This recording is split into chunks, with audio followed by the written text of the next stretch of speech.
Walam yakun sallallahu alaihi wasallam fi kuwatin yurhibu biha haula'il muluk.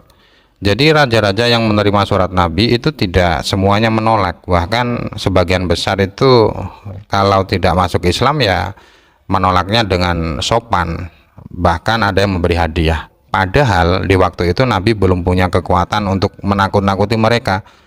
Allahumma madzaka ila li'annahum ya'lamun anal masih alaihi salam basyara bi rasul ya'ti min ba'di. Jadi perbuatan baik yang dilakukan oleh raja-raja untuk membalas surat Nabi itu tidak lain tidak bukan hanyalah karena mereka mengetahui bahwa Nabi Isa telah memberi kabar gembira bahwa nanti akan ada rasul yang diutus setelahnya. Bahwa faqad sifatu rusulina ma'indahum fajabu billati ya ahsan. Dan sifat-sifat yang dijelaskan oleh Nabi Isa itu sesuai dengan Nabi Muhammad ya. Jadi sifat-sifat yang dibaca oleh raja-raja dalam kitab Injil itu ternyata sesuai dengan sifat yang dimiliki oleh Nabi Muhammad, sehingga mereka menjawab surat Nabi itu dengan jawaban yang halus. Wa amma ma sumi'a minal hawatif wal kuhan qubaila zamanih fahuwa ma la yadkhulu tahta hasrin wa laysa ba'da ma dzakartuhu laka ziyadatun lil mustakthir. Dan selain perkataan dari orang-orang Yahudi, orang-orang Nasrani dan juga para raja, ada juga hatif ya. Hatif itu suara ya, suara tanpa rupa. Suara-suara yang ya suara saja, ada suara tanpa rupa. Ataupun dukun-dukun ya, dukun-dukun yang apa? Ya dukun yang bercerita sebelum diutusnya Nabi Muhammad itu banyak sekali, tidak bisa dibatasi ya. Dan menurut penulis ini tidak perlu dijelaskan ya, tidak perlu dijelaskan. Wa ma'adzalika kullihi fal a'malu lati jadallahu biha ala yadayhi wal aqwalu lati atana biha a'damu muqawwin li hujjatihi wa muayyidin li da'watihi. Jadi beserta dengan itu semua hal-hal yang telah ditetapkan oleh Allah Subhanahu wa taala dan juga ucapan-ucapan yang datang kepada kita itu sudah termasuk penguat yang paling besar ya, sudah merupakan dalil yang paling kuat ya untuk mengatakan bahwa Nabi Muhammad benar-benar nabi. Wa sayati alaika bayanu dzalika kullihi bi ajla bayanin fatamalhu tarsyad apa tarsud bacanya. Hadakallahu ila siratis sawi.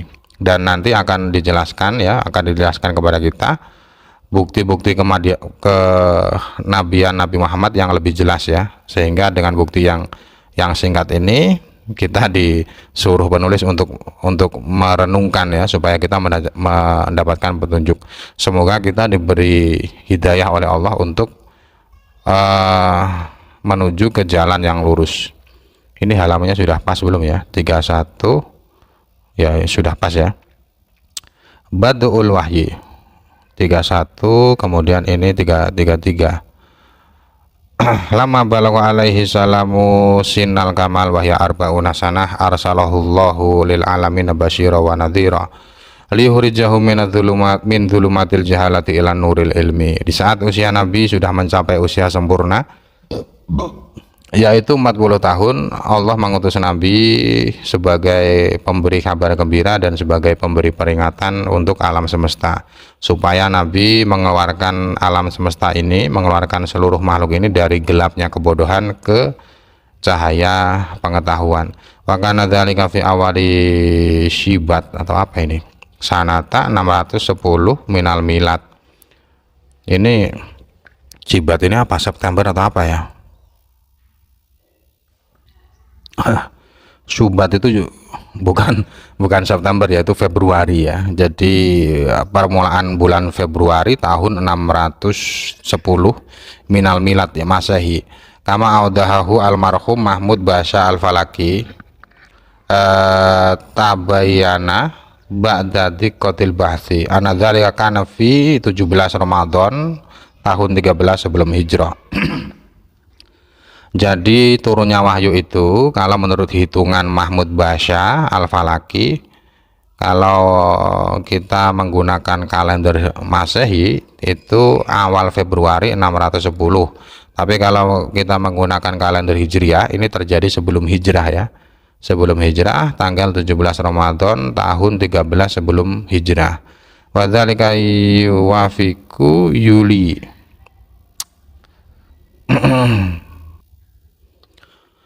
Yuwafiqu Yuli, Tamus ini ya Juli ya. Gimana ini? Tadi Syubat itu kalau di kamus ya, itu ya Februari. Sanata 610. Wa awaluma, ini saya bingung juga ya, yang di atas ini Februari tapi yang di bawah ini Juli, atau Syubat itu kalender Mesir ya. Karena Mesir itu ya juga punya kalender. Wa awaluma bada bil wahyu ar-ru'ya as-sadiqah fakana la yara ru'yan illa ja'at mithla falakis sobah. Jadi permulaan wahyu yang datang adalah mimpi yang benar. Jadi Nabi tidak bermimpi kecuali mimpi itu datang seperti cahaya subuh, maksudnya sangat jelas sekali. Wa dzalika lamma jarat bihi adatullahi fi khalqihi min at-tadrij minal umuri kulliha hatta tasila ila darajatil kamal. Hal itu dikarenakan kebiasaan Allah kepada makhluknya, yaitu berangsur-angsur ya, sedikit demi sedikit melakukan sesuatu sedikit demi sedikit hingga sampai pada kesempurnaan. Jadi kalau Nabi tiba-tiba didatangi malaikat Jibril itu kan juga kaget juga ya. Wong di ceritanya saja di saat didatangi di Gua Hiro itu kan Nabi juga kaget. Tapi kagetnya itu sebenarnya tidak terlalu kaget ya. Maksudnya sebelum malaikat Jibril datang itu kan sudah dimulai dengan mimpi ya, Jadi andai kata tidak dimulai dengan mimpi itu lebih kaget lagi daripada yang diceritakan. Wa minas sa'bi jiddan alal basyari talaqil wahyi minal malaki li awali marrah. Ya, ini yang saya jelaskan tadi ya.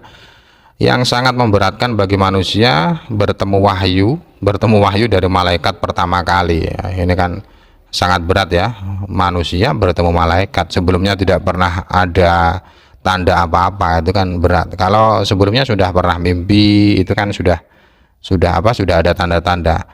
Tsumma hubiba ilahi alaihi salamu al-khala'u li ta'abbada an dhulumati hadal alam wa yanqati anil khalqi ila Allah fa inna fil uzlati sofa asarirah.